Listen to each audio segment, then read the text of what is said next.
Hello guys, welcome to my channel education tech point. आज UP board class 10th में मैं 2022 का paper solve करने वाला हूं और आशा करता हूं कि इस पेपर में से ज़्यादा क्वेश्चंस आपके 2003 के पेपर में आए। और साथ के साथ मैं आपको बता दूं कि मैंने लास्ट वीडियो अपलोड मैंने की थी कि 2022-23 का मैंने मॉडल पेपर सॉल्व कर लिया है। और अगर आपने ये वीडियो नहीं देखी है तो चैनल पर जाके देख लीजिएगा, अदरवाइज आपको डिस्क्रिप्शन बॉक्स में इसका लिंक मिल जाएगा या फिर आई बटन पर क्लिक करके इस वीडियो को देख सकते हैं। तो चलिए आज सॉल्व करते हैं इस पेपर 2022 के पेपर को। चलते हैं। तो सबसे पहले क्या है कि मैंने यहाँ पे पीडीएफ में इस पेपर के जो अभी तो इस बार तो खैर पैटर्न बदल गया है, 20 क्वेश्चन आने वाले हैं, लेकिन लास्ट टाइम 5 क्वेश्चन हमारे ऑब्जेक्टिव थे। तो सबसे पहले हम ऑब्जेक्टिव क्वेश्चन की बात करते हैं। तो सही शब्द चुनकर आपको आंसर देना है। निम्न में से कौन बूलियन फंक्शन नहीं है? तो इसमें जो आंसर होने वाला है हमारा, वो आंसर है आपका फोर हमारा बूलियन फंक्शन नहीं है। एंड और नॉट ए बूलियन फंक्शन है। देन आया था निम्न में से कौन सी प्रोग्रामिंग भाषा नवीनतम है? तो नवीनतम की बात करेंगे तो फोर्ट्रन सबसे पुरानी थी, सी भी पुरानी थी, लिनक्स कोई प्रोग्रामिंग भाषा नहीं है, सी प्लस प्लस हमारी नवीनतम है। ठीक है। इसके बाद बात करते हैं निम्न में से कौन कंप्यूटर संचार से संबंधित नहीं है? कंप्यूटर संचार से देखिए डुप्लेक्स, फूड डुप्लेक्स कंप्यूटर संचार है, टीवी ट्रांसमिशन कंप्यूटर संचार है, लेकिन इंटरनेट एक कंप्यूटर संचार नहीं है, ये अलग दुनिया की बात है हमारे। ठीक है। अब आया था हमारा 4 बिट का समूह क्या कहलाता है? 4 बिट का समूह निबल कहलाता है। इसमें से क्वेश्चन हमेशा शॉर्ट में या फिर ऑब्जेक्टिव में अक्सर आ ही जाता है। ठीक है। बात करते हैं कि नॉट गेट के कितने वेरिएबल हो सकते हैं। तो नॉट गेट मैंने आपको बताया था कि नॉट गेट कैसा होता है। नॉट गेट ऐसा होता है, लास्ट टाइम भी मैंने पिछली वीडियो में मैंने आपको बताया था। तो इसमें एक ही इनपुट और एक ही आउटपुट होता है, तो मतलब मीटू से नॉट गेट में जो आंसर आने वाला है वो आंसर वाला है एक। ओके। और आगे चलने से पहले मैं आपको बता दूं कि मैं टेलीग्राम चैनल पे मैं कुछ ये पोस्ट डाली है और साथ के साथ पोस्ट डालता रहूंगा। और टेलीग्राम चैनल को भी आप डिस्क्रिप्शन बॉक्स में से लिंक दिया हुआ है, वहां से क्लिक करके क्लास 10th के यूपी बोर्ड के ग्रुप को ज्वाइन कर लीजिएगा। कुछ ना कुछ हेल्प मिलती रहेगी, आप मेरे से क्वेश्चन पूछ सकते हैं, मैं उसका आंसर देता रहूंगा। चलिए तो आगे चलते हैं। ये तो हो गया हमारा क्वेश्चंस। अब आता है हमारा ये इंग्लिश पार्ट आ गया, इसके बाद हिंदी पार्ट आएगा। ठीक है। हिंदी पार्ट में ये क्वेश्चंस है हमारे कि निम्नलिखित प्रश्नों के संक्षेप में उत्तर दीजिएगा। 5 क्वेश्चन है, 5 नंबर के हैं हमारे, 1 नंबर का एक है। ठीक है। तो सबसे लैन की फुल फॉर्म क्या है? तो वो लैन की full form local area network है। मैंने यहाँ पे क्लियर कर दी है, लिख दी है, लैन की लोकल एरिया नेटवर्क है। सेकंड क्वेश्चन है बुलियन ऑपरेटर्स के नाम बताइए। 3 बुलियन ऑपरेटर्स होते हैं हमारे, एंड और नॉट। ओके। देन हमारा थोड़ा आगे चले डाटा संचार दर से आप क्या समझते हैं? मॉडल पेपर में भी समझाया था मैंने। डाटा संचार दर एक समय में एक स्थान से दूसरे स्थान पर स्थानांतरित होने वाले डिजिटल डाटा की मात्रा होती है। मतलब एक स्थान से दूसरे स्थान पर जो डाटा जाता है उसमें समय लगता है, उसको बोलते हैं हम डाटा संचार दर। मॉडर्न मैंने मोस्ट इम्पोर्टेंट बता चुका हूँ, बताया था, और फ्यूचर में भी इम्पोर्टेंट है। तो मॉडर्न क्या है? मॉडर्न एक एक मॉड्यूलेटर डीमॉड्यूलेटर होता है। ये एक इंटरनेट की डिवाइस होती है। इसका प्रयोग एनालॉग सिग्नल को डिजिटल सिग्नल तथा डिजिटल सिग्नल को एनालॉग सिग्नल में परिवर्तित करने के लिए किया जाता है। ठीक है। शॉर्ट में भी आ सकता है, यानी अति लघु में भी आ सकता है, लघु में भी आ सकता है। तो मैंने पिछली वीडियो में बताया था, सॉल्व किया मैंने मॉडल पेपर में, उसमें थोड़ा लघु में है इसको। ठीक है। वीडियो क्या है? Video display, visual display unit होता है, तो मैंने इसको भी एक्सप्लेन किया है कि वीडियो एक प्रकार का विजुअल डिस्प्ले यूनिट होता है जिसका उपयोग कंप्यूटर करता है। मीन टू से कि आपके जो लैपटॉप चलाते हो, सॉरी जो कंप्यूटर चलाते हो, टीवी जैसा रखा होता है, वो वीडियो होता है। चलिए 5 क्वेश्चन सॉल्व कर लिए हमने। अब फिर से यही है कि 5 क्वेश्चन 2 नंबर के हैं। और फर्स्ट क्वेश्चन है बैंड विड्थ से आप क्या समझते हैं? तो ये बैंड विड्थ की बात करेंगे तो किसी संचरण माध्यम द्वारा भेजी जा सकने वाली आवृत्ति की सीमा को बैंड विड्थ कहा जाता है। मतलब कोई भी संचरण, तो कोई डाटा ट्रांसफर हो रहा है, उसकी जो आवृत्ति है उसको हम बैंडविड्थ कहते हैं। किसी भी माध्यम द्वारा सभी आवृत्तियों को नहीं भेजा जा सकता, अतः उन आवृत्तियों की सीमा जो किसी माध्यम द्वारा भेजी जा सकती हैं उन्हें बैंडविड्थ कहा जाता है। यानी सभी माध्यम नहीं होते जिनका आवृत्तियां भेजी जा सके। ठीक है। चलिए खा है लिनक्स में एक्स विंडोज क्या है? देखिए मैं आपको बता दूं कि फुल तो सिलेबस में नहीं डाल पाया किसी प्रॉब्लम की वजह से, लेकिन मैं जितना सिलेबस डाला हुआ है उसमें से मैक्सिमम क्वेश्चन फंस ही जाते हैं और फंस ही गए हैं। मैं लिनक्स ये सब कुछ करा चुका हूँ, ठीक है। तो आप उन वीडियो को भी देख लीजिएगा। और ठीक है, यह अभी हम कौन सा क्वेश्चन सॉल्व कर रहे थे, लिनक्स में एक्स विंडो क्या है। तो एक्स विंडो, यह विंडो सिस्टम के लिए प्रचलित सिस्टम है। इसे X11 नाम से जाना जाता है। इसके दो भाग होते हैं। नंबर वन है एक्स सर्वर। यह एक ऐसा प्रोग्राम है जो लोकल कंप्यूटर पर रन होता है। यह कंप्यूटरों को के ग्राफिक कार्ड, डिस्प्ले, स्क्रीन और डिवाइस को स्वयं हैंडल करता है। जो नॉर्मली अपने कंप्यूटर चल रहे हैं उसमें भी एक्स सर्वर का काम होता है, ठीक है। और दूसरा है एक्स क्लाइंट। यह एक ऐसा एप्लीकेशन होता है जो GUI, ग्राफिकल यूजर इंटरफेस पर आधारित है। एक्स सर्वर से सहायता लेता है, इससे सहायता लेगा, ठीक है। तथा इन प्रोग्राम के द्वारा यूजर अपने कार्य को एग्जीक्यूट करता है। एक्स टर्म, एक्स क्लॉक और एक्स क्लैक एक्स क्लाइंट के उदाहरण है, ठीक है। तो इसको पढ़ लीजिएगा। एक्स विंडो के ग्राफिकल यूजर इंटरफेस अथवा उसकी कुछ प्रमुख विशेषताएं ये हैं कि ये फ्लेक्सिबल है, पोर्टेबल है, नेटवर्क ट्रांसपेरेंसी। फ्लेक्सिबल मतलब आसानी से समझा जा सकता है, पोर्टेबल आसानी से चलाया जा सकता है, नेटवर्क ट्रांसपेरेंसी मतलब इसमें नेटवर्किंग भी बहुत सही है, ठीक है। चलिए, गाग प्रश्न है, बाइनरी अंक 10 10 10 मतलब 10 10 10 का 2s पूरक बताइए, है ना।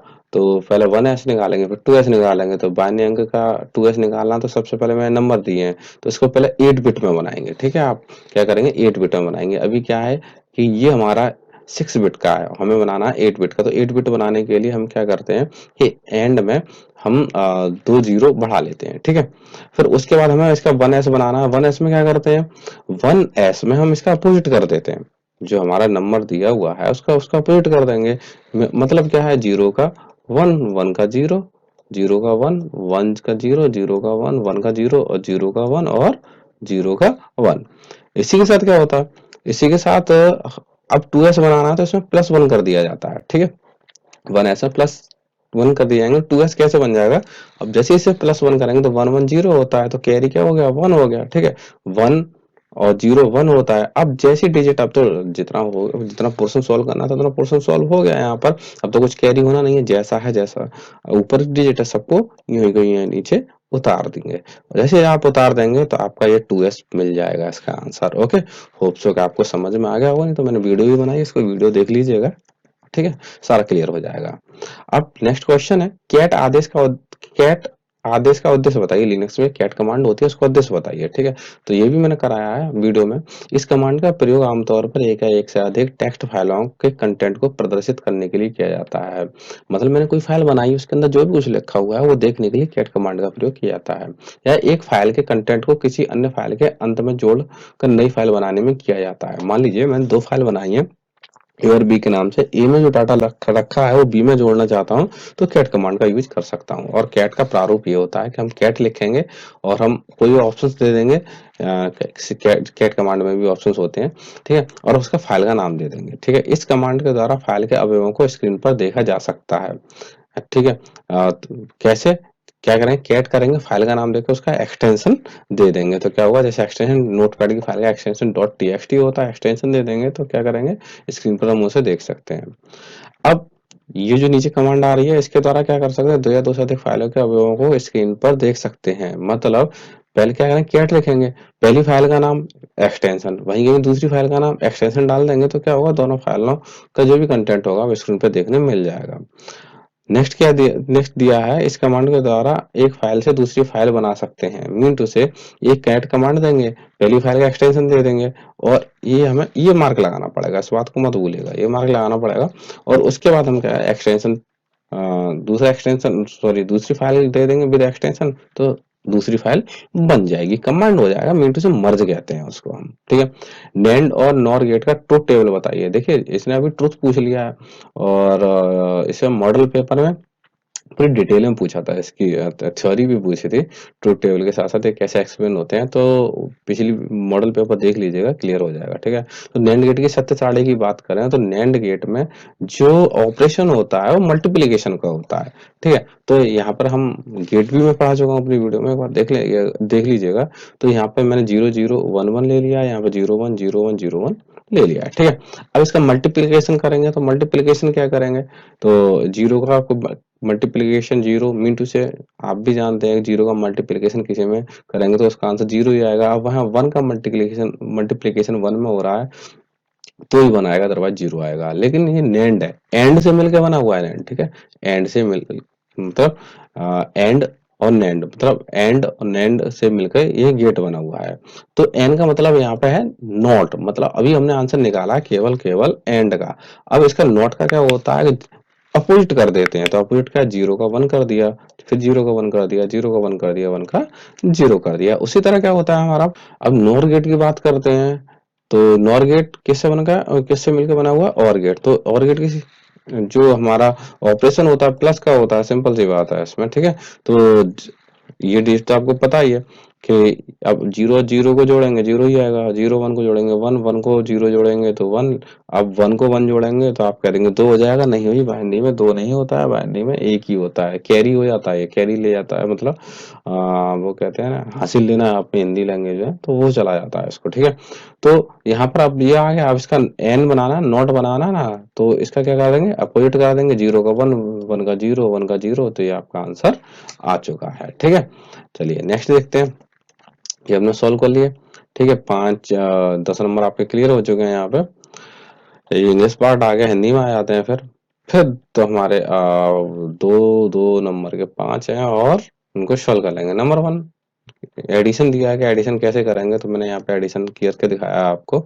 सबसे पहले नंबर को, दोनों नंबर्स को ले लिया है, दोनों नंबर्स को लेने के बाद अब क्या करेंगे, वन में जीरो जोड़ेंगे वन ही आएगा, वन में वन जोड़ेंगे तो क्या हो जाएगा, 10 हो जाएगा। 10 का हम यहाँ पे जीरो ले लेंगे, जो वन होगा वो कैरी हो जाएगा। अब वन वन फिर से जीरो हो जाएगा तो जीरो ले लेंगे और वन फिर कैरी हो जाएगा। अब वन वन क्या हो जाएगा, वन वन फिर से 10 हो जाएगा, तो 10 हो जाएगा। तो 10 का यहाँ पे वन वन जीरो, सॉरी यहाँ पे वन कैरी है यहाँ पे, तो यहाँ पे इसका पार्ट क्या हो गया, जीरो हो गया। अब जो वन है वो कैरी यहाँ पे आ जाएगा, ठीक है। लेकिन अब क्या बचा, जीरो बचा, तो जीरो और प्लस वन, वन हो जाएगा। अब यहाँ पे वन आ गया, वन वन का जीरो, ऑटोमेटिक वन यहाँ पे आ जाएगा, तो अब वन यहाँ पे उतार लेंगे। तो इस तरह आपका आंसर क्लियर हो जाएगा। ओके, होप सो समझ में आ गया होगा। इसकी वीडियो बनवाना ही रखिए। फायरवॉल से क्या समझते हैं, मॉडल पेपर में भी है, इसमें भी है, तो पढ़ लेते हैं फिर से। फायरवॉल कंप्यूटर को सुरक्षा प्रदान करने का एक साधन है जो या तो सॉफ्टवेयर या फिर हार्डवेयर आधारित हो सकता है। सॉरी, फायरवॉल क्या करता है, एक एंटीवायरस की तरह काम करता है, ठीक है। आपके कंप्यूटर में कई प्रकार के एंटीवायरस होते हैं, जैसे नॉर्टन है, प्रोटॉन है, सॉरी नॉर्टन है, गार्डियंस है, एवीजी है, तो यहाँ भी एक फायरवॉल है, ठीक है।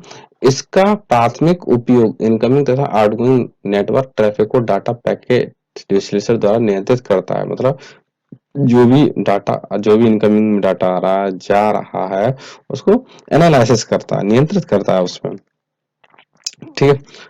फिर दे दिया फाइबर ऑप्टिक केबल के लाभ बताइए। देखिए फाइबर ऑप्टिक के लाभ, फाइबर ऑप्टिक केबल और जितने भी जो केबल है उनको आप पढ़ लीजिएगा, लाभ वर्किंग सब पढ़ लीजिएगा इनको। तो यहाँ से सीधे लाभ की बात की है तो इसके माध्यम से डाटा सुरक्षित रूप से ट्रांसफर होता है। यह लोकल एरिया के लिए उपयुक्त कम्युनिकेशन तकनीकी है। कम दूरी में उपयोग होने के कारण इसमें डाटा तीव्रता से ट्रांसफर होता है। चलिए ठीक है, अब बात करते हैं हब की। हब क्या है, ठीक है, ये हब होता है, ये आप यहाँ पे देख पा रहे हैं, ये हब होता है। इसमें क्या होता है, इसमें कई कनेक्शनों को, मतलब कई कंप्यूटर्स को आपस में जोड़ सकते हैं, ये हब होता है, ठीक है। तो हमको पढ़ लेते हैं। हब एक नेटवर्किंग डिवाइस होता है जिसकी मदद से अन्य कंप्यूटर या अन्य नेटवर्क डिवाइस को आपस में कनेक्ट किया जा सकता है, जिससे कि वे आपस में डेटा और साधनों को शेयर कर सकें। देखिए शेयरिंग के लिए क्या आता है सारा काम। हब के द्वारा नेटवर्क के आकार को बढ़ाया जा सकता है क्योंकि हब में अनेक पोर्ट उपलब्ध होते हैं जिसके द्वारा विभिन्न नेटवर्क डिवाइस को कनेक्ट किया जा सकता है, ठीक है। ये क्लियर हो गया। उसके बाद CLI कमांड लाइन इंटरफेस क्या होता है, ये भी मैं पढ़ा चुका हूँ, ठीक है। तो कमांड लाइन इंटरफेस होता है, command line interface CLI computer system के एक नॉन ग्राफिकल टेक्स्ट आधारित इंटरफेस है। मीन टू से जो अभी हम जो कंप्यूटर चला रहे हैं, अभी अभी जिसमें आप मेरी वीडियो देख रहे हैं कंप्यूटर में, हाँ मोबाइल में देख रहे हैं तो वो आपका रिस्क है, मैं कंप्यूटर की बात कर रहा हूँ। कंप्यूटर में अगर आप मेरी वीडियो देख रहे हैं तो वो GUI है, ग्राफिकल यूजर इंटरफेस। जो कमांड लाइन में क्या होता है कि आप माउस यूज नहीं कर सकते हो, केवल कमांड लाइन पे वर्किंग होती है। तो वो कह रहा है कि नॉन ग्राफिकल, इसमें ग्राफिक्स नहीं होते हैं, टेक्स्ट आधारित होता है, जहां उपयोगकर्ता कमांड टाइप करता है यानी आप जैसे यूजर हैं तो कमांड टाइप करेंगे तथा कंप्यूटर उन्हें एग्जीक्यूट करता है। टर्मिनल व प्लेटफॉर्म या आईडी ही है जो उपयोगकर्ता को कमांड लाइन इंटरफेस एनवायरनमेंट प्रदान करते हैं। कमांड लाइन इंटरफेस पर कार्य करना जटिल है। इस जटिल क्यों है? क्योंकि हमें हर चीज की कमांड याद रखनी पड़ती है। इसमें एक कमांड प्रॉम्प्ट होता है जो डॉलर चिन्ह द्वारा प्रदर्शित होता है। इस बात को याद रखेंगे, ठीक है। लिनक्स में पढ़ाया है मैंने, चेक कर लेंगे एक बार। लाइनक्स में डॉलर मतलब प्रॉम्प्ट को, वैसे प्रॉम्प्ट कहते हैं, ठीक है, को कमांड लाइन कहा जाता है जिसमें आदेश लिखे होते हैं। कमांड लाइन इंटरफेस 3 सेलों पर आधारित होते हैं। 3 सेल कौन कौन सी हैं? वो अब लघु में इतना बहुत है, 2 नंबर में कितना लिखोगे आप, है ना? तो बस इतना ही लिख के छोड़ दीजिएगा, कोई दिक्कत नहीं है। अब फोर्थ तो क्लियर हो गया। अब फिफ्थ है, 3 नंबर के 4 क्वेश्चन है, ठीक है। तो ये तो उसमें भी आया था ये क्वेश्चन लास्ट मॉडल पेपर में 2022-23 में, जो अभी भी रिसेंटली सेव किया है। तो बिट क्या होता है? 0 या 1 को बिट कहते हैं, जिसे इसे बाइनरी डिजिट भी कहते हैं। निबल क्या होता है? 4 बिट के समूह को निबल कहते हैं। बाइट क्या होता है? 8 बिट के समूह को कहते हैं। मेगाबाइट क्या होता है? 1024 KB के समूह को मेगाबाइट कहते हैं, ठीक है। क्लियर है आपका? चलिए, एमबी व ग्रेप लिनक्स आदेश को उदाहरण देकर समझाइए। एमबी, ठीक है, एमबी मूविंग का होता है, लाइनक्स में है। वैसे सिलेबस में इस क्वेश्चन, ये सिलेबस में था नहीं एमबी, ग्रेप तो था, मतलब जी ग्रेप तो था, लेकिन ठीक है, अब आया तो पढ़ेंगे ना। तो एमबी की बात करें तो एमबी कमांड का प्रयोग यूनिक्स जैसे फाइल सिस्टम में एक या एक से अधिक फाइलें या निर्देशों को एक स्थान से दूसरे स्थान पर ले जाने के लिए किया जाता है, ठीक है। अब इसमें क्या है? इसके 2 अलग अलग कार्य होते हैं। नंबर 1 हम कार्य की बात करें कि यह फाइल या फोल्डर का नाम बदल देता है, ठीक है। दूसरा क्या काम है इसका? यह फाइलों को, एक समूह को एक अलग एक निर्देशिका में ले जाता है। फाइलों के एक समूह को मूव कर लेता है, सीधी सी एक डायरेक्टरी में ले जाता है। ओके, बात खत्म कीजिएगा, ठीक है। इसका प्रारूप ये होता है कि आप एमई लिखेंगे, ऑप्शन जो भी ले लेते हैं, जिसमें और यहाँ पे दे देंगे कि जहां इस फाइल को ले जाना चाह रहे हैं उसका डेस्टिनेशन का नाम दे देंगे, ठीक है। अगला सॉरी, उदाहरण निम्न फाइल में, मैंने उदाहरण भी क्लियर किया है कि मैंने यहाँ फाइलें दी है। निम्न फाइल में ए में टेक्स्ट की जगह एडू लिखना है। मतलब मैंने यहाँ पे दिया है कि एलएस कमांड से, एलएस कमांड मैंने दी, ये फाइल मैंने बना ली है, ठीक है। एलएस मतलब ये फाइल मैंने देख ली, ठीक है। अब मेरे पास जो फाइल है उसमें क्या करना है? मुझे ए में टेक्स्ट लगा, बी में टेक्स्ट, सी में टेक्स्ट, डी में टेक्स्ट। अब मुझे एमवी कमांड दे के ए में क्या करना है? ए टेक्स्ट में एडू करना है। मुझे क्या करना है? एडू करना है। तो मुझे क्या करना है कि इस कमांड को रन करा दूंगा तो ऑटोमेटिक जो ए में टेक्स्ट लिखा हुआ था, टेक्स्ट टेक्स्ट, तो उसके लिए क्या आ जाएगा? एडू आ जाएगा, ठीक है। चलिए, अब बात करते हैं हम नेक्स्ट। एक मिनट, एडू नहीं, एडू के साथ एक टेक्स्ट कट जाएगा। देखिए, इसको काट दीजिएगा, ये थोड़ा गलत है। सिर्फ क्या क्या बचेगा? एडू बचेगा, ठीक है। चलिए आगे चलते हैं। जी रैप का बात करते हैं। जी रैप का पूरा नाम ग्लोबल रेगुलर एक्सप्रेशन प्रिंट। देखिए, थोड़ा इसके फुल फॉर्म याद कर लीजिए, कोई गारंटी नहीं है वक्त की, ठीक है। फिर मत कहना कि मुझे फुल फॉर्म नहीं बताई। यह लाइनक्स की मुख्य कमांड है। बहुत, हाँ यही सही बात है, मुख्य कमांड है और बहुत इंपोर्टेंट भी कमांड है, याद कर लेना इसको। जो कैरेक्टर के एक विशेष पैटर्न के लिए फाइल को सर्च करता है तथा उन सभी फाइलों को प्रदर्शित करता है जिनमें वह पैटर्न है। पैटर्न मतलब, मैंने अभी एग्जांपल दिया, देखिए एग्जांपल से समझिएगा। जीरेप कमांड लेंगे, कोई भी ऑप्शंस ले लेंगे उसमें से, और जो भी पैटर्न हमें चुनना है वो चुन लेंगे, ठीक है। कैसे करेंगे? कैट कमांड से एक फाइल बनाते हैं जिसको फाइल के नाम से सुरक्षित करते हैं। मतलब कोई फाइल बनाई है और फाइल के नाम से सुरक्षित किया है, और उसके अंदर लिखते हैं this is Praveen Kumar, this is computer, this is model paper and computer is very easy subject. Okay, अब इसमें क्या है कि दिस शब्द कितनी बार आया है इसको फाइंड करना है। तो हमें क्या करना है? जी रैप कमांड चला देंगे। जी रैप में हमें क्या ले लेंगे? ये कमांड सी ले लेंगे, और क्या सर्च करना है? दिस सर्च करना है, और किस फाइल में? फाइल नाम की फाइल में विद एक्सटेंशन के साथ सर्च करेंगे। जैसे सर्च करेंगे तो आपको ये दिस 3 बार आया तो वहां पर आंसर आपका 3 आ जाएगा, ठीक है। करके देखेंगे, मैंने प्रैक्टिकल कराया है, वीडियो लेंदी हो जाएगी और मैं सबका प्रैक्टिकल कराऊंगा, तो ठीक है। अब अगला क्वेश्चन ASCII के रिगार्डिंग दिया हुआ है, ठीक है। ASCII कैरेक्टर कोड्स को उदाहरण से समझाइए, ठीक है। तो अमेरिकन स्टैंडर्ड्स का पूरा नाम जो होता है American standard code for information change होता है। इस प्रणाली में अक्षर अंक तथा चिन्ह हेतु कोड पूर्व निश्चित है। ASCII कोड दो प्रकार के होते हैं, मतलब इसमें पहले वैसे ASCII क्या होता है कि हमारे कंप्यूटर यानी जैसे हम लोग अपनी लैंग्वेज हिंदी है, अब कोई ऐसी लैंग्वेज ऐसी कॉमन सी लैंग्वेज बनाई है जो कंप्यूटर समझ सके, वो थी ASCII। अब ASCII दो प्रकार की होती है। एक नंबर 7, यह 7 बिट स्टैंडर्ड कोड है जिसमें कुल 2 की पावर 7 और मतलब 2 की पावर 7 को हम ऐसे करके 2 मल्टीप्लाई 7 बार लिखेंगे तो इसका आंसर क्या आ जाएगा 128। ठीक है।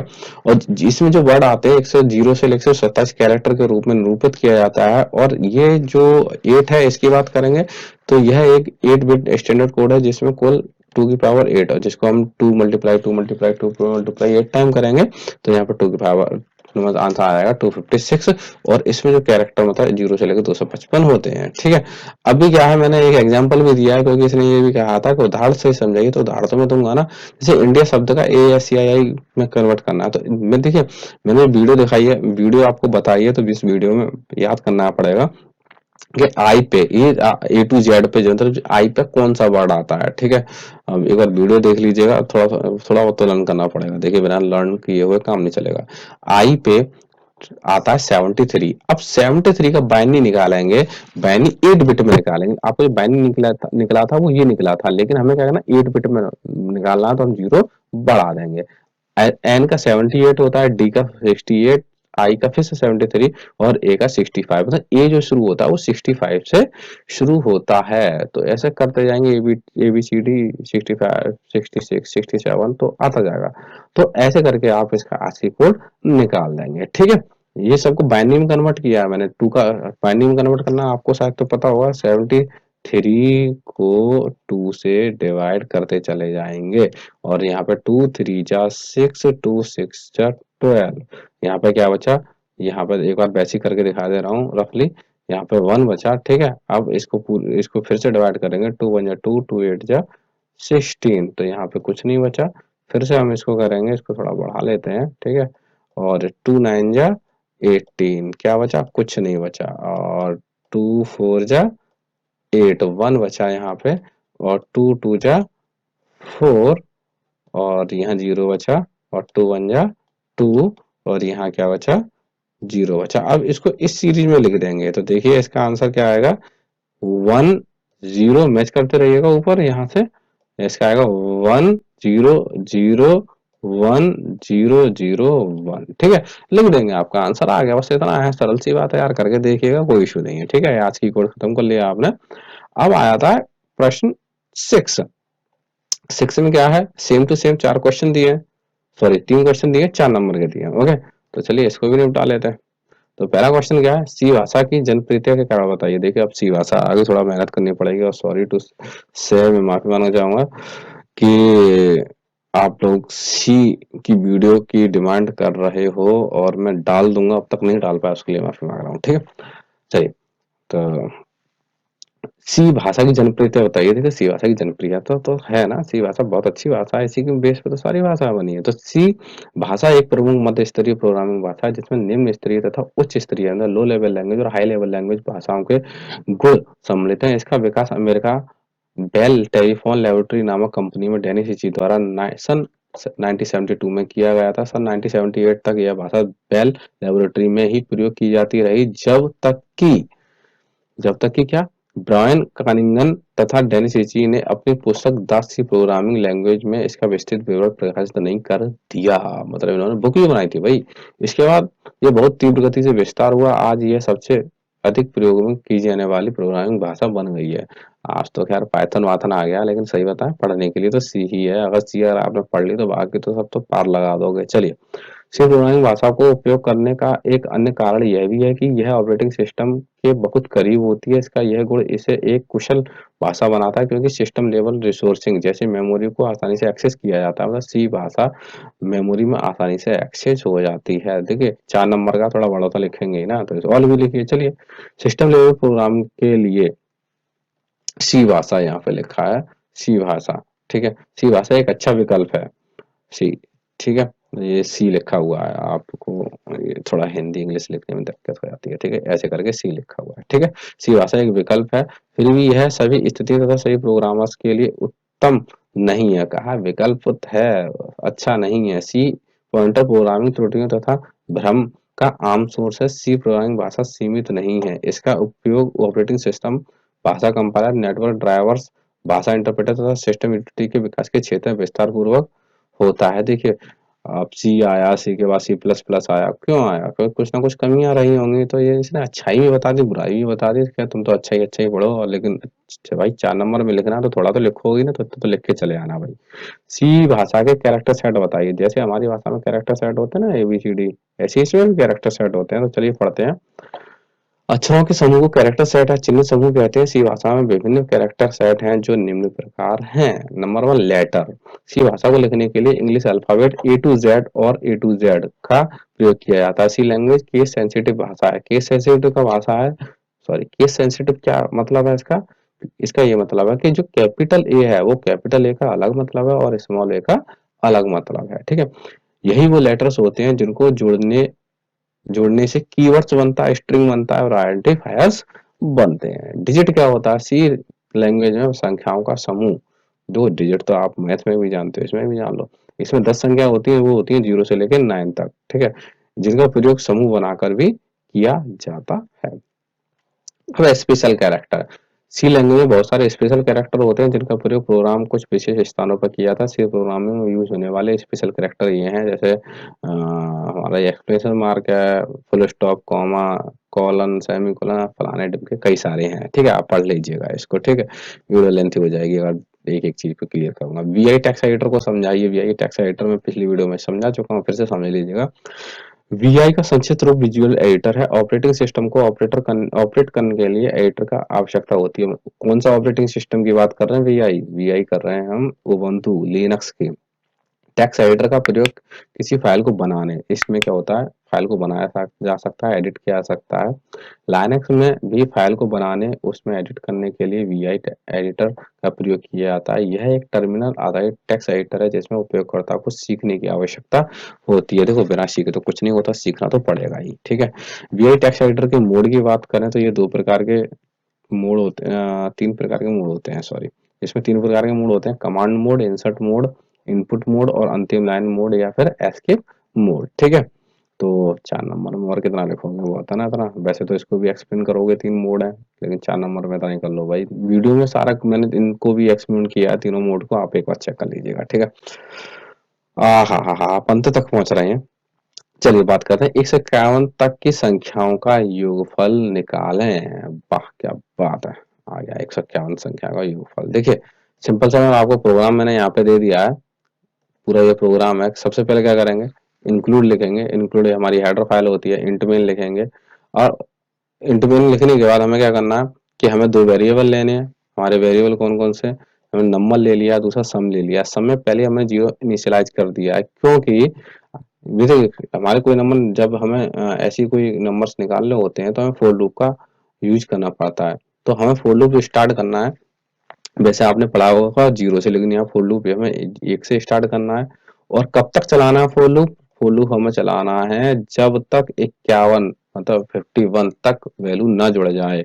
और कंडीशन चेक होते होते चले गए और हमारी कंडीशन यहाँ मैच कर जाती है कि यहाँ पर 51 आ चुका है, तब तक क्या होता रहेगा कि आपका एक एक नंबर इंक्रीज होता रहेगा। जैसे 1 आ गया, ठीक है, 1 आ गया, अब ये चेक करेगा कि ये 1 छोटा है 51 से।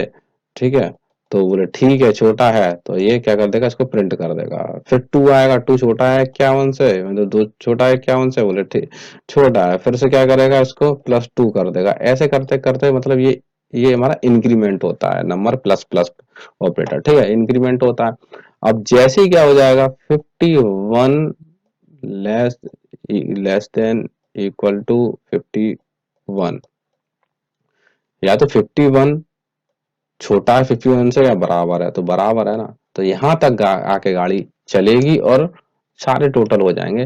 फिर इसमें हम फॉर लूप में लगाएंगे कि सम सम बराबर हो, एक जो वेरिएबल लिया है जो 0 से स्टार्ट है, उसमें सम होता जाए, मतलब कैप से स्टार्ट हो, 1 से स्टार्ट हो और 1 में जुड़ता चला जाए एक एक करके। ठीक है, ये 51 बार जुड़ेगा जब तक हमारे लूप ट्रू है तब तक इस बॉडी में चलेगा, ठीक है, जुड़ता रहेगा। अगर जैसे ही हमारा लूप टूट जाता है तो ये हमारा प्रिंट कर देगा, ठीक है। 51 आपका मतलब 51 तक 1+2, इसका मतलब क्या था, 1+2+3+4+5 प्लस ऐसे करके जुड़ते हुए 51 तक चले जाओ तो आपका आंसर आ जाएगा, ठीक है। तो मैं इस प्रोग्रामिंग को कॉपी करके ही रन करा देता हूँ, ठीक है, जैसे आपको भी दिक्कत ना हो और मुझे भी दिक्कत ना हो। ये प्रोग्रामिंग मेरी कहाँ मिलेगी, ये प्रोग्रामिंग मिलेगी मुझे नीचे है।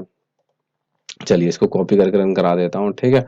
कॉपी और मैं किसी, आप भी किसी कंपाइलर का यूज कर रहे हो तो कर लीजिएगा सिंपली। मैं यहाँ पे ऑनलाइन सी कंपाइलर रन करा देता हूँ, ठीक है।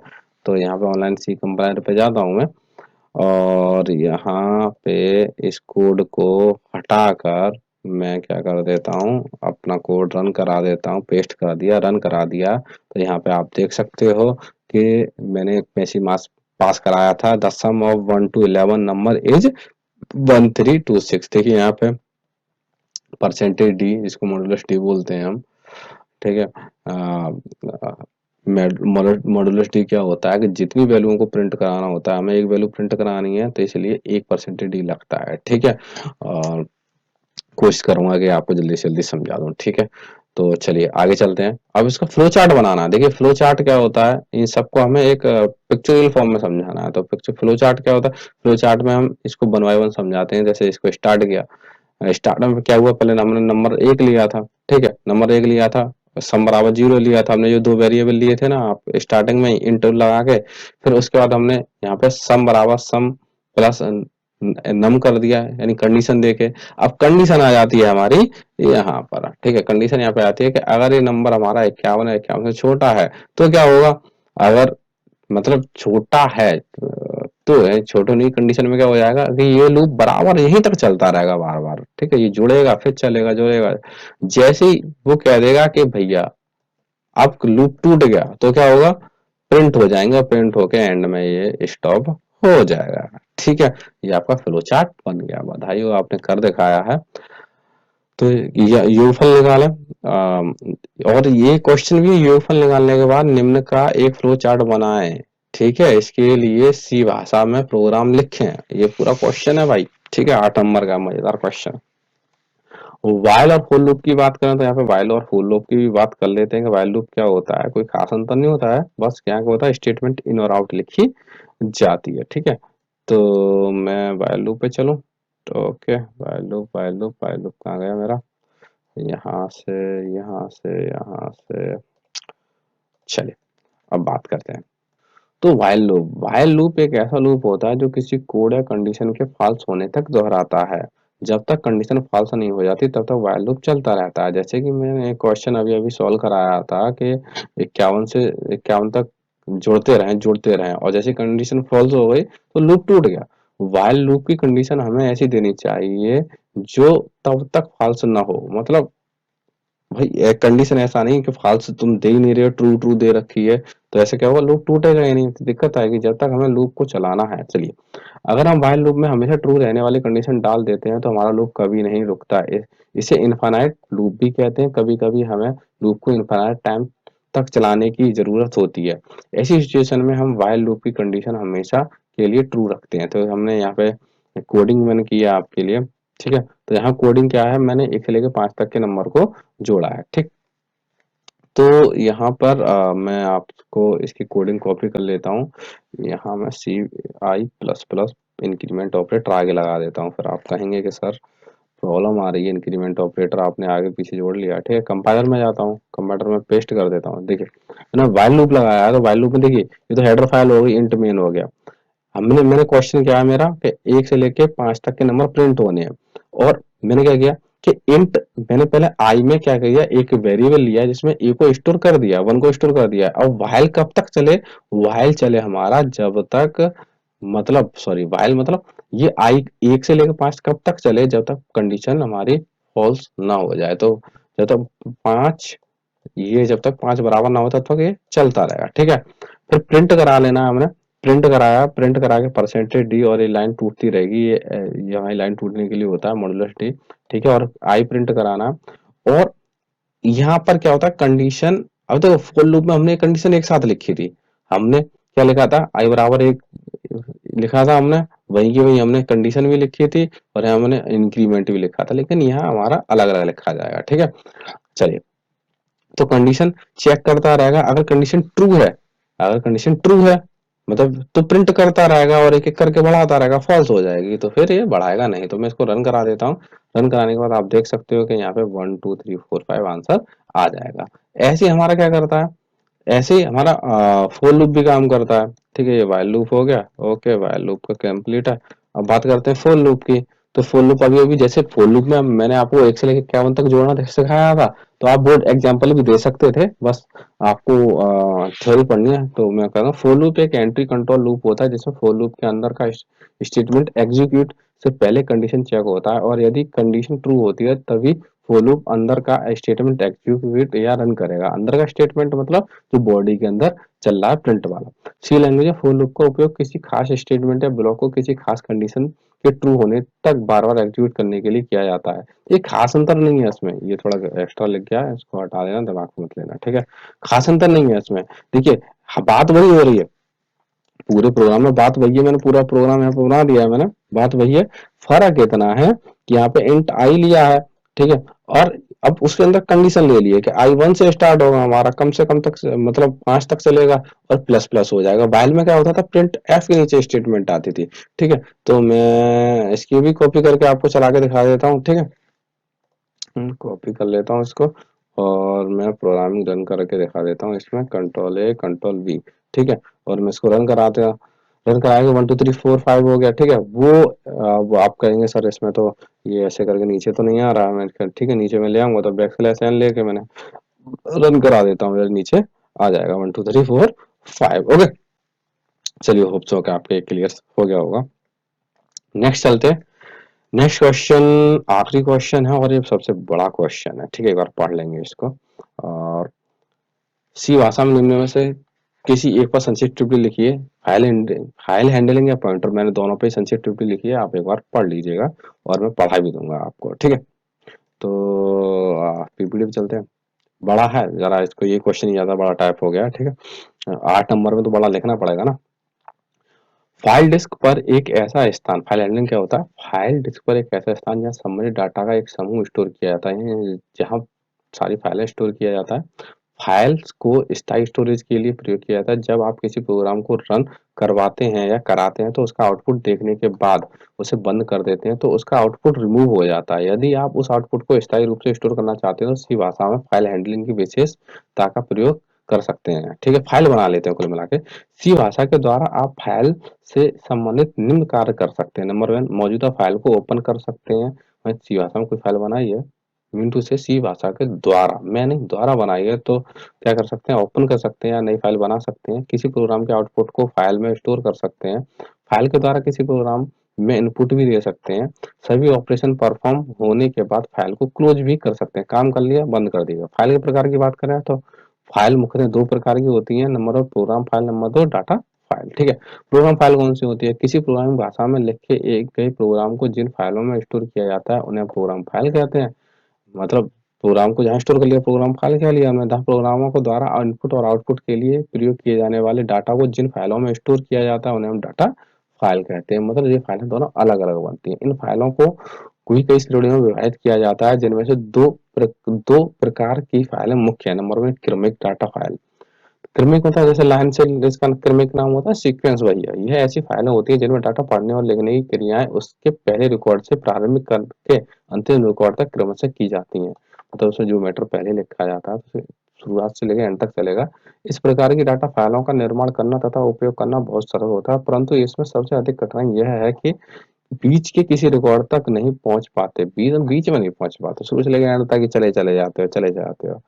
हमें उससे पहले की सभी रिकॉर्ड से होकर जाना आवश्यक होता है, ठीक है। रैंडम फाइल, ऐसी फाइल रैंडम डाटा फाइल कहा जाता है जिनमें हम किसी भी रिकॉर्ड तक सीधे पहुंच जाते हैं। इसी वजह से वो फाइंड का ऑप्शन होता है ना एमएस वर्ड में, इसी प्रकार से ऐसी फाइलों का निर्माण करना तथा उपयोग करना अपेक्षाकृत कठिन होता है, परंतु इनका उपयोग करने से हमारा बहुत सा कीमती समय नष्ट होने से बच जाता है। ऐसी फाइलें केवल डिस्क पर ही बनाई जाती हैं। देखिए, मैंने इसकी थ्योरी सरल ली है क्योंकि आप आसानी से इसको लर्न कर सकें। अब फाइल को परिभाषित करना, तो फाइल की डाटा संरचना, डाटा स्ट्रक्चर को मानक यानी इनपुट या आउटपुट फंक्शन की परिभाषाओं की लाइब्रेरी में फाइल के रूप में परिभाषित किया जाता है। ठीक है, यह पहले से परिभाषित डाटा फाइल टाइप होती है। किसी फाइल को घोषित करने का सामान्य प्रारूप ये होता है कि फाइल आ जाएगा और हम स्टार लगाएंगे और फाइल लिख देंगे। यह वेरिएबल ए फाइल डाटा टाइप फाइल के लिए एक पॉइंटर है। ठीक है, पॉइंटर अभी आगे आने वाला है। निम्न फाइल ऑपरेशन। नंबर 1, हम क्या करते हैं, अलग अलग मोड में फाइलों को खोलते हैं, तो ये ऑपरेशन है आर। आर क्या करता है, इस मोड से आप मौजूदा फाइल को ओपन कर सकते हैं। इस मोड में फाइल को केवल पढ़ा जाता है। डब्ल्यू क्या करता है कि फाइल में लिख इस मोड से फाइल में लिख सकते हैं। यदि फाइल पहले से मौजूद नहीं है तो यह क्रिएट कर देता है। ठीक है, ये क्या करता है, इस मोड से आप आउटपुट लिख सकते हैं, जिस इसमें जो डाटा होता है उसी के बाद नया डाटा जोड़ा जाता है, परंतु यदि फाइल मौजूद नहीं है तो फाइल क्रिएट हो जाती है। ठीक है, अगले चलते हैं। आर प्लस क्या करता है, इस मोड में आप फाइल में लिखना और पढ़ना दोनों ही कार्य कर सकते हैं। डब्ल्यू प्लस मोड क्या करता है, इस मोड में भी आप फाइल को लिखना और पढ़ना दोनों ही कार्य कर सकते हैं। Same same. ए, इस मोड में फाइल को लिखना और पढ़ना दोनों ही कार्य कर सकते हैं। लिखना हमेशा मौजूदा डाटा के बाद शुरू होता है। ठीक है, अब बात करते हैं इसका प्रारूप। तो मैंने आपको बता दिया कि फाइल और क्या कहलाएंगे, हम यहाँ star sorry file star file pointer और फाइल पॉइंटर। अब यहाँ पे क्या करेंगे, प्रारूप है कैसे करेंगे, फाइल लेंगे पॉइंटर बराबर एफ ओपन करके फाइल का नाम ले लेंगे और उसका जो भी मोड ले लेंगे। यहाँ डबल कोट्स में आएगा ये मोड, में यहाँ पे डबल कोट्स लिखना भूल गया। ठीक है, अब इसके बाद फाइल को बंद करने के लिए क्या करना है, फाइल को बंद करने के लिए एफ क्लोज फंक्शन का यूज किया था। इसके उपयोग से एक से अधिक फाइलों को एक साथ बंद किया जा सकता है। प्रारूप क्या, एफ क्लोज डालेंगे, फाइल का नाम डालेंगे, पॉइंटर डालेंगे, कहाँ से कहाँ तक की करनी है। ठीक है, अब अगला क्वेश्चन क्या है, लास्ट क्वेश्चन पे हम आने वाले हैं। बधाई हो आपको। पॉइंटर्स, पॉइंटर क्या है, तो पॉइंटर पे चलते हैं। तो पॉइंटर का थोड़ा बहुत डेफिनेशन तो इसी में है। सी प्रोग्रामिंग भाषा की सबसे महत्वपूर्ण विशेषता में से एक है, पॉइंटर एक टाइप के वेरिएबल में किसी वैल्यू को का मेमोरी एड्रेस रखा जाता है। यह मेमोरी एड्रेस कंप्यूटर की मेमोरी में किसी भी डाटा या निर्देश को रखने वाली लोकेशन होती है। अतः आप पॉइंटर के द्वारा मेमोरी में स्टोर किए गए डाटा का उपयोग कर सकते हैं। पॉइंटर वेरिएबल, ये ऐसे वेरिएबल होते हैं जो कंप्यूटर की मेमोरी में किसी डाटा या निर्देश या अन्य वेरिएबल के एड्रेस को स्टोर करते हैं। एड्रेस या पॉइंटर ऑपरेटर क्या होते हैं, एड्रेस ऑपरेटर को एन चिन्ह से प्रदर्शित किया जाता है। वैसे इसको सी भाषा में एड्रेस ऑफ बोलते हैं। ठीक है, इसका प्रयोग वेरिएबल के एड्रेस को ज्ञात करने के लिए किया जाता है। पॉइंटर ऑपरेटर को स्टार चिन्ह से प्रदर्शित किया जाता है, जिसका प्रयोग वेरिएबल के एड्रेस में स्टोर वैल्यू को ज्ञात करने के लिए किया जाता है। अब पॉइंटर वेरिएबल की घोषणा करना, ये क्या होता है, सी भाषा में प्रत्येक वेरिएबल की तरफ पॉइंटर वेरिएबलों को भी पहले घोषित करना अनिवार्य है। पॉइंटर से कोई सामान्य इंट टाइप के वेरिएबल के रूप में किया जाता है, परंतु फ्लोट टाइप का पॉइंटर भी घोषित कर सकते हैं। ऐसा नहीं है केवल इंट ही करेंगे, फ्लोट भी कर सकते हैं। इसका प्रारूप क्या है, डाटा टाइप लेना है, इंट फ्लोट या कुछ भी लेना है, स्टार लगाना है, नेम ऑफ पॉइंटर का नाम लेना है और उसका वेरिएबल घोषित कर देना है। ठीक है, उदाहरण के लिए हमने क्या लिया, ये उदाहरण लिया। ठीक है, हमने इंट लिया, पी ले लिया। ठीक है, पॉइंटर, फ्लोट ले लिया, एक्स ले लिया। यहाँ पी इंटीजर और तथा क्या है, एक्स फ्लोट पॉइंटर है। ओके, ठीक है, ये क्वेश्चन भी आपका कंप्लीट हो गया। सो अगर वो वीडियो आपके लिए हेल्पफुल रही हो तो प्लीज वीडियो को लाइक कीजिएगा, सब्सक्राइब कीजिएगा, कमेंट करके बताइएगा कि ये वीडियो आपके लिए कितनी हेल्पफुल रही। So please keep watching my video. मिलते हैं नेक्स्ट वीडियो में।